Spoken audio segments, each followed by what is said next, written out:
Marilah kita siapkan hati dan pikiran kita. Kita nyalakan lilin untuk intensi bersama kesehatan jiwa dan raga bagi masyarakat Indonesia.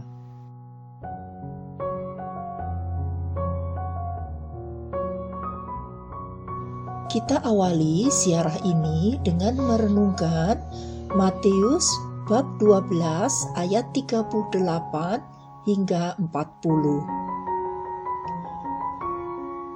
Pada waktu itu berkatalah beberapa ahli Taurat dan orang Farisi kepada Yesus, "Guru, kami ingin melihat suatu tanda daripadamu." Tetapi jawabnya kepada mereka, "Angkatan yang jahat dan tidak setia ini menuntut suatu tanda.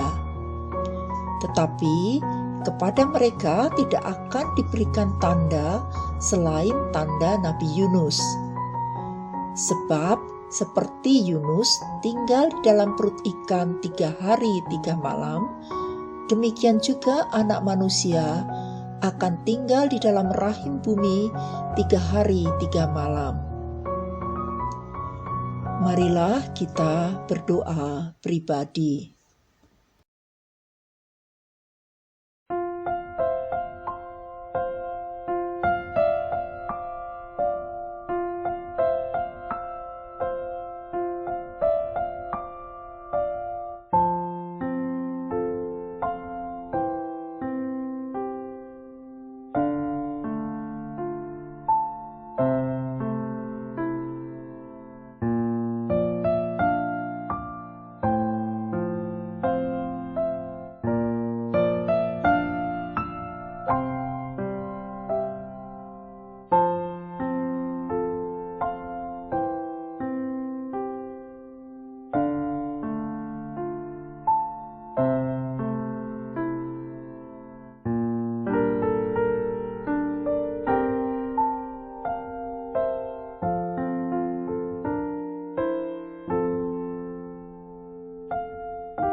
Santuario della Mintorella merupakan tempat ziarah yang didedikasikan untuk Bunda Maria Pengantara Segala Rahmat.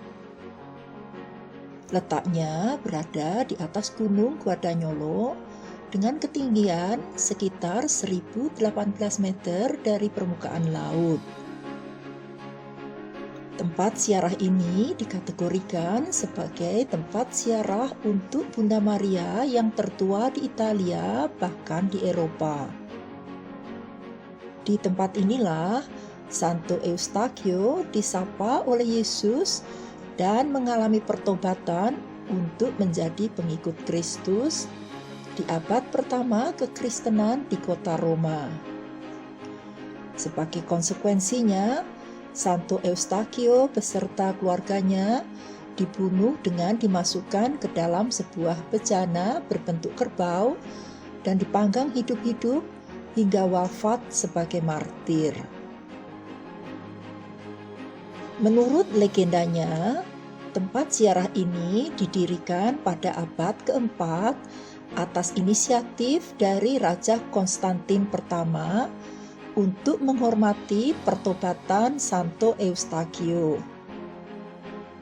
Tempat ini diberkati dan disucikan oleh Paus Sylvester pertama, dan di abad ke-6, pengelolaan tempat ziarah ini diberikan kepada Ordo Benediktin yang berpusat di Monte Subiaco. Secara mukjizat, pada pertengahan abad ke-13, hadir di tempat ini sebuah patung kayu Bunda Maria dengan memangku bayi Yesus. Ada kemungkinan patung itu merupakan karya dari para pertapa Benediktin yang tinggal di tempat ini. Patung Bunda Maria itulah yang dinamakan sebagai Bunda Maria Pengantara Segala Rahmat. Santo Benediktus menurut catatan pernah tinggal dan bertapa selama 2 tahun di gua yang berada di tempat ini.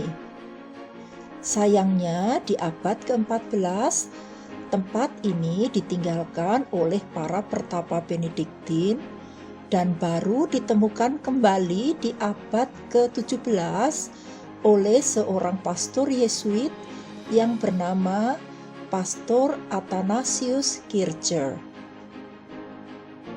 Tempat ziarah ini kemudian dibenahi, dibangun ulang, dan pada tahun 1857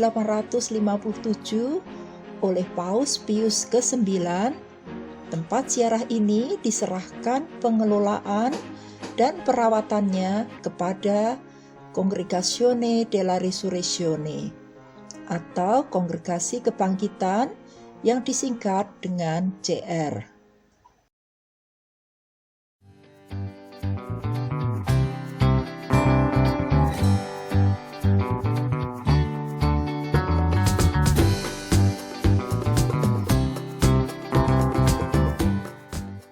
Saat ini kita sedang menuju Santuario della Mintorella yang letaknya sekitar 60 km dari pusat kota Roma. Dari jaraknya tidak jauh, tetapi karena perjalanan yang akan kita lewati mendaki gunung dan jalan yang kita lalui berkelok-kelok, kita memerlukan waktu paling tidak 1,5 jam untuk sampai ke Santuario. Bisa kita bayangkan bagaimana perjalanan Santo Eustachio dari kota Roma untuk berburu hingga ke tempat ini. Tempat ini hingga sekarang masih menjadi wilayah perburuan, tetapi lokasi perburuan sudah mulai dibatasi oleh pemerintah daerah. Sepanjang jalan dapat kita lihat suasana sunyi dan bukit-bukit batu yang membentang. Saat ini di Italia masih masuk dalam hitungan musim dingin.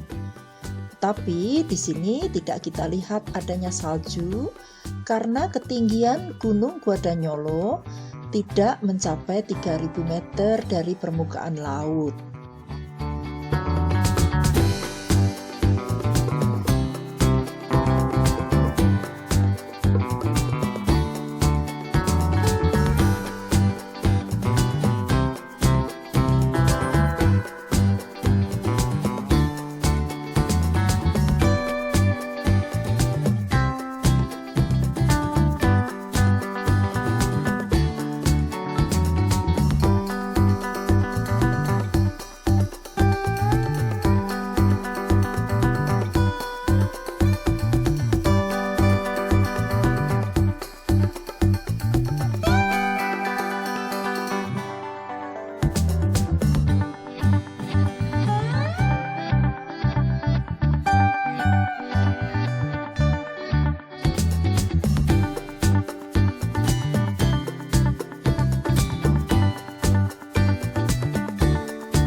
kita berhenti sejenak untuk melihat Santuario della Mentorella dari atas.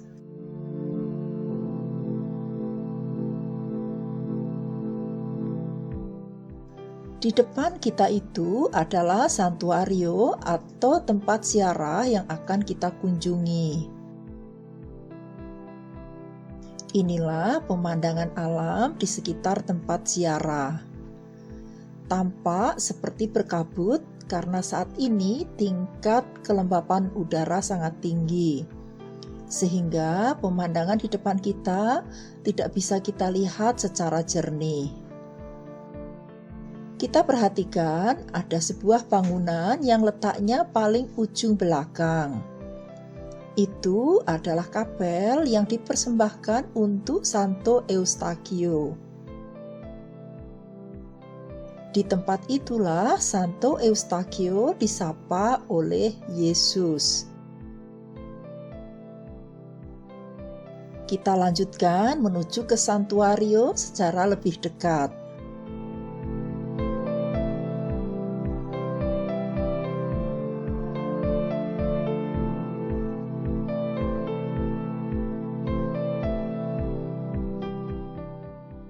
Jalan menuju santuario sekarang sudah mudah dijangkau dengan mobil, karena jalan utama sudah mulai diaspal dari tahun 1961 hingga 1967.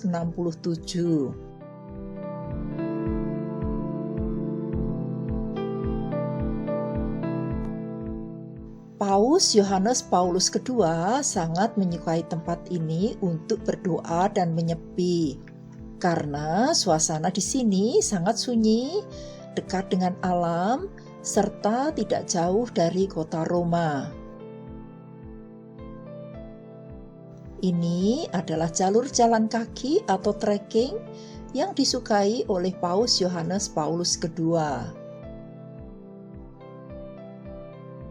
Pada tahun 2000 bertepatan dengan tahun jubileum atau tahun suci, tempat ziarah ini sudah selesai direnovasi total dan dijadikan sebagai salah satu tempat suci yang dapat memberikan indulgensi plenaria.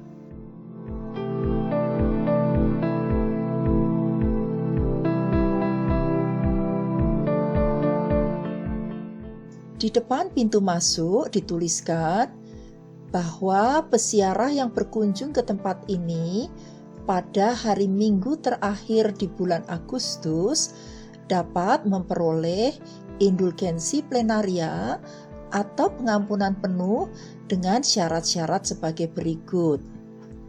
1. Mengaku dosa. 2. Mengikuti misa ekaristi. 3. Mendoakan doa Aku Percaya dan Bapa Kami selama kunjungan. 4. Berdoa Bapa Kami dan Salam Maria atau doa-doa lain untuk Bapak Paus.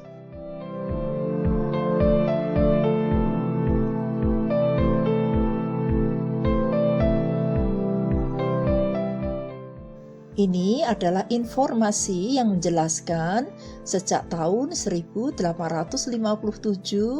santuario diberikan kepada Kongregasi Kebangkitan atau Congregazione Resurrezione.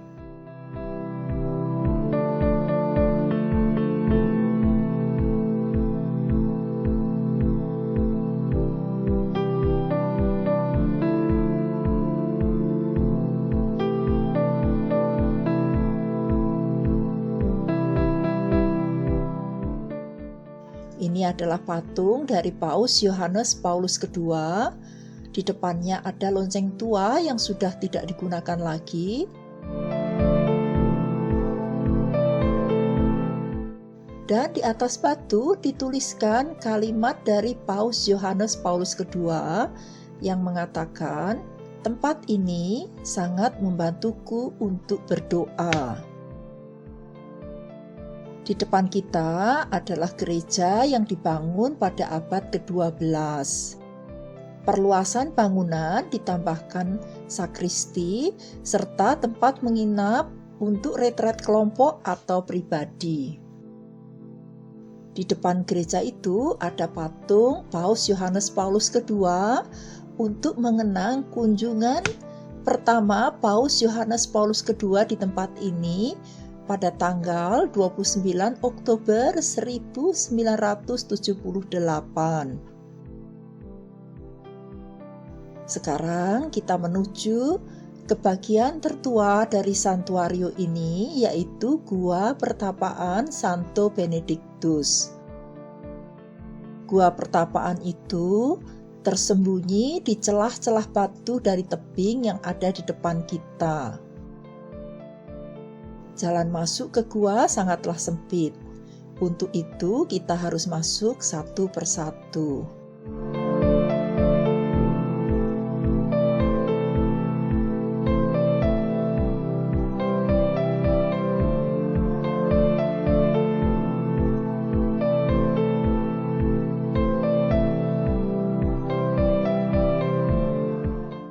Di depan kita ini adalah skala Santa yang dibuat pada abad ke-17, kemudian dibenahi pada tahun 1947. Skala Santa ini membawa kita menuju ke kapel yang dipersembahkan untuk Santo Eustachio. Skala Santa ini menggambarkan jalan menuju pertobatan yang diinisiasi oleh Santo Eustachio saat disapa oleh Yesus pada abad pertama.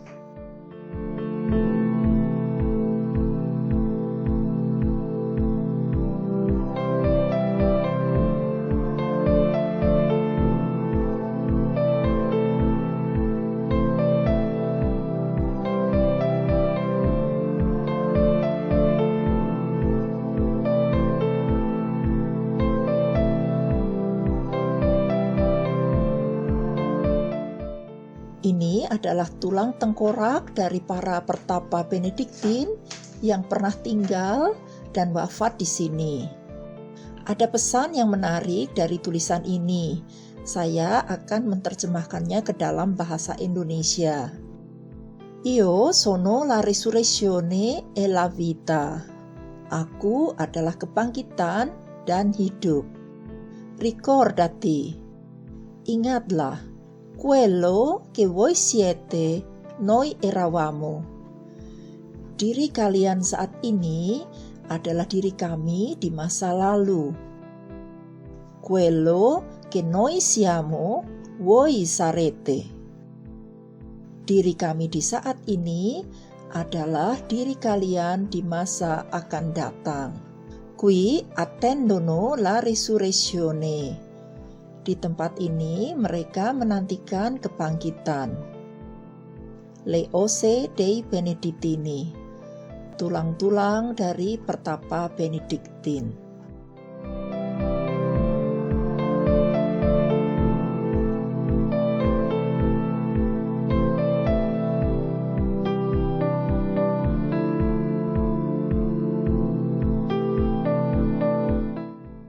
Mari kita masuk ke dalam gua.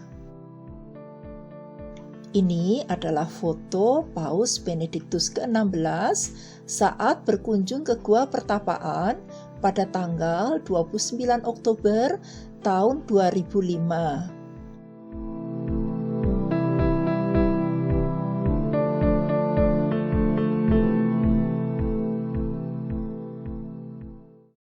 Marilah kita hening sejenak di dalam gua ini. Kita hening dan menyampaikan intensi doa kita melalui Santo Benediktus yang pernah bertapa di gua ini selama 2 tahun.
Selanjutnya, kita akan menapaki skala Santa untuk membawa kita pada pertobatan pribadi.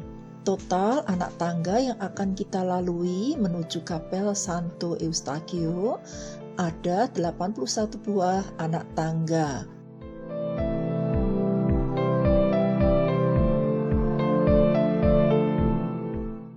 Pada dinding atau di setiap anak tangga terlihat tulisan nama-nama komunitas atau nama perorangan yang memberikan donasi untuk pembangunan santuario ini.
Akhirnya sampai juga kita di puncak santuario.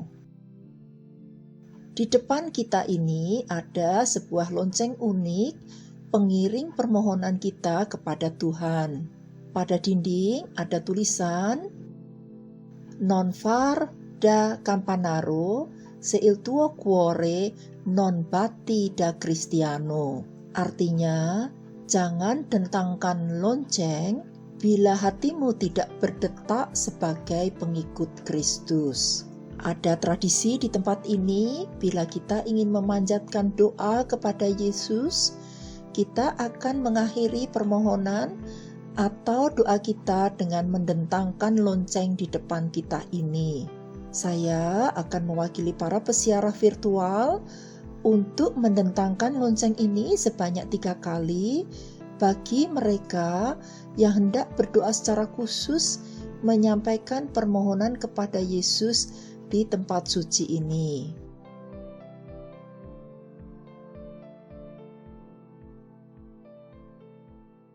Mari kita berdoa.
Ini adalah suasana di dalam kapel.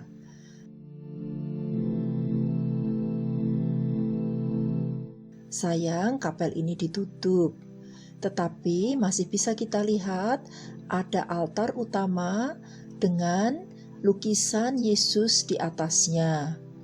Di tempat inilah Yesus menyapa Santo Eustachio.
Ini adalah makam para pastor Polandia dari Kongregasi Kebangkitan yang pernah berkarya di tempat ini.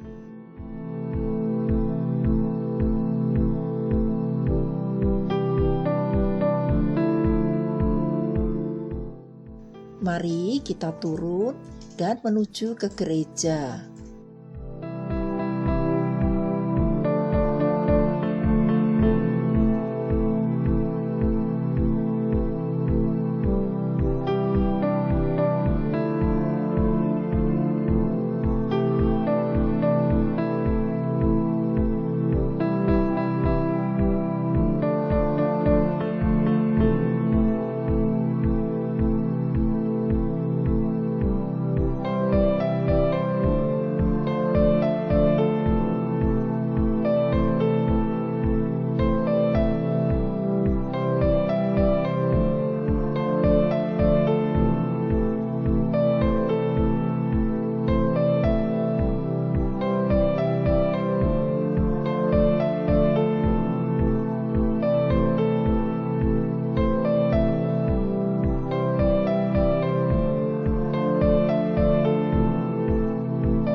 Mari kita masuk ke dalam gereja.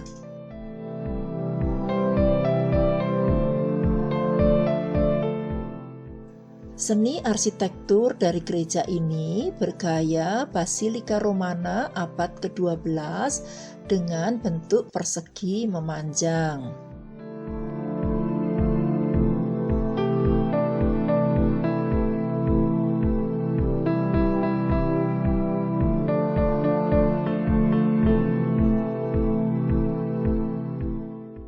Ini adalah kisah dari foto replika ukiran kayu yang dibuat di abad ke-12. Ukiran kayu aslinya disimpan di Kapel Crocifisso.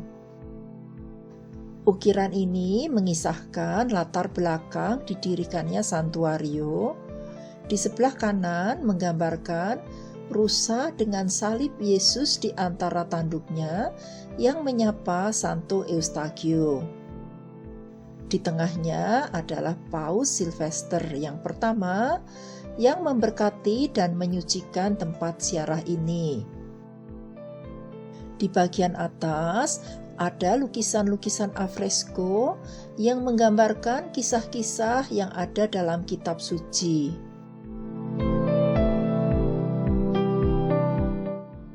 Ini adalah lukisan afresko yang menggambarkan saat pemberkatan santuario ini sebagai tempat suci. Ini adalah lukisan tentang pembaptisan Raja Konstantin pertama untuk menjadi pengikut Kristus. Ini adalah lukisan afresko dari Santo Casimiro. Bisa kita lihat ada 14 stasi jalan salib yang terbuat dari kayu.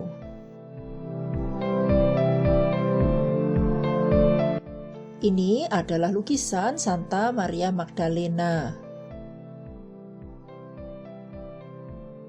Ini lukisan Yesus adalah gembala yang baik.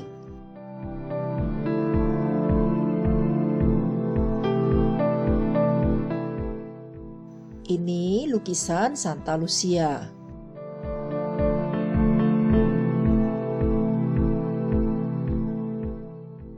Di altar utama inilah diletakkan patung kayu Bunda Maria pengantara segala rahmat yang diperkirakan dibuat pada pertengahan abad ke-13.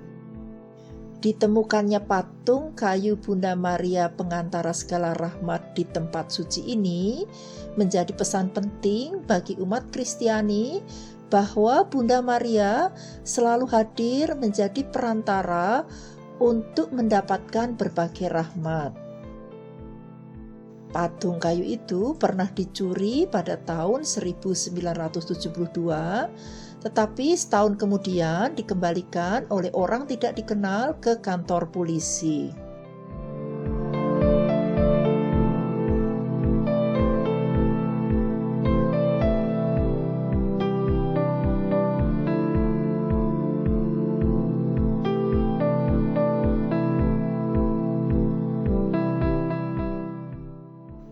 Ini lukisan Paus Innocentius ke-13. Di bawahnya adalah hiasan marmer pengingat kedatangan Paus Yohanes Paulus II saat pertama kali berkunjung dan berdoa di tempat ini. Di bagian belakang ini diletakkan organ pengiring ibadah. Ini adalah lukisan afresko Santo Benedictus Abate dan di dinding dituliskan nama-nama rektor yang menjadi penanggung jawab santuario ini. Ini adalah Santa Scholastica, saudara kembar dari Santo Benedictus. Ini adalah pengingat saat Paus Benedictus ke-16 berkunjung dan berdoa di tempat ini.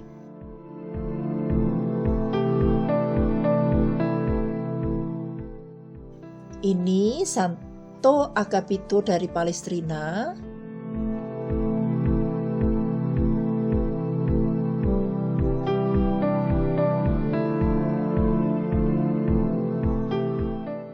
Di depan kita adalah kapel Crocifisso yang dipersembahkan untuk salib Yesus.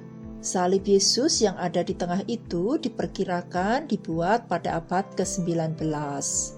Di bagian dinding di sebelah kanan diletakkan ukiran kayu yang tadi kita lihat foto replikanya saat kita masuk ke dalam gereja.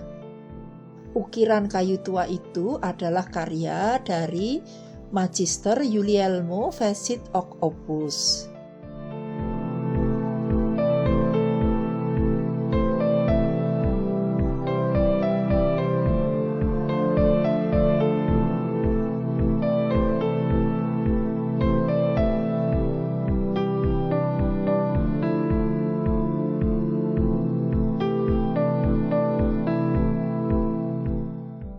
Di belakang altar utama bisa kita lihat miniatur dari santuario ini.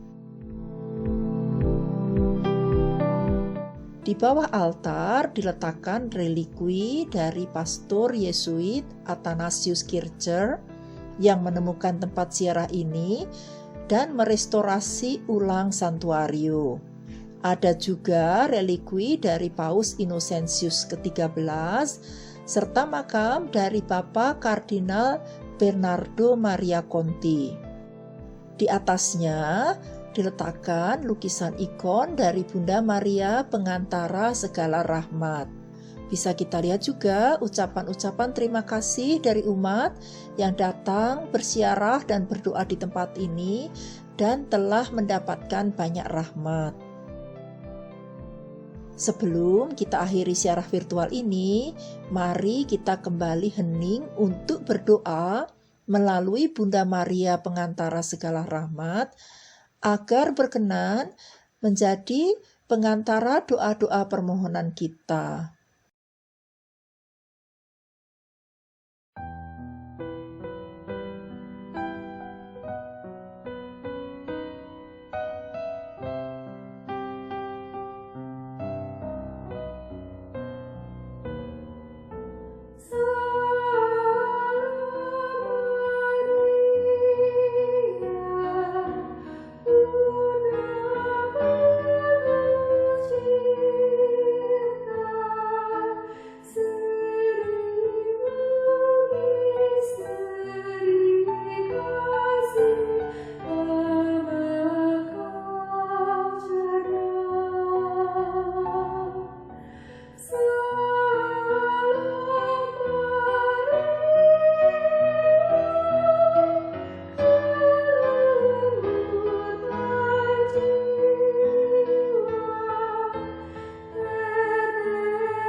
Selesai sudah siaran virtual kita.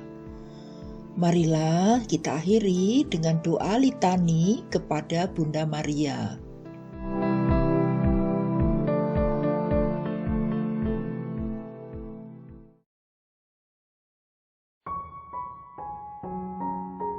Allah Bapa di surga, kasihanilah kami.